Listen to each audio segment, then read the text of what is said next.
Shalom jemaat yang terkasih di dalam Tuhan Yesus Kristus. Penuntun Saat Teduh Sinode Gereja Kristen Jakarta hari ini, Selasa 7 Juni 2022. Memimpin kepada kebenaran, Yohanes pasal 16 ayat yang ke-13. Tetapi apabila Ia datang, yaitu Roh kebenaran, Ia akan memimpin kamu ke dalam seluruh kebenaran, sebab Ia tidak akan berkata-kata dari dirinya sendiri, tetapi segala sesuatu yang didengarnya, itulah yang akan dikatakannya, dan Ia akan memberitakan kepadamu hal-hal yang akan datang. Pemandu wisata atau tour guide bertugas mengantarkan wisatawan objek wisata yang dikehendaki. Ia juga memberikan informasi yang berkaitan dengan tempat tersebut. Tour guide harus mempunyai pengetahuan khusus. Tujuannya agar bisa menerangkan dengan detail peristiwa sejarah serta apa yang membuat tempat itu begitu istimewa. Jadi tour guide bertanggung jawab untuk mendampingi, memberikan petunjuk serta informasi yang benar mengenai tempat wisata yang dituju.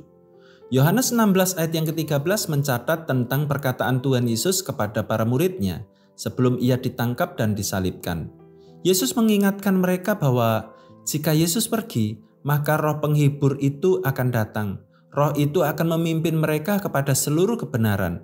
Kebenaran tentang Kristus yang akan menyelamatkan manusia dari hukuman dosa. Peran Roh Kudus yang memimpin kepada kebenaran itu sangat penting untuk menguatkan para murid.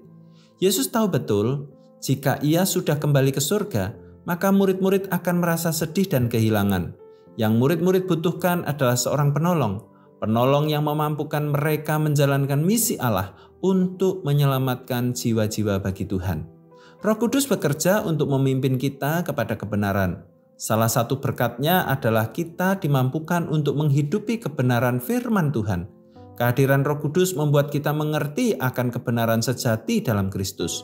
Memang, sebelum kita mengenal dan percaya kepada Yesus, kita tidak mengerti jalan kebenaran. Namun, Roh Kudus telah menginsafkan kita.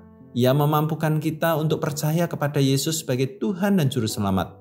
Akhirnya, kita beroleh hikmat untuk membiarkan diri dipimpin oleh Roh Kudus, sehingga kita mengerti akan kebenaran firman Allah yang kita baca dan renungkan.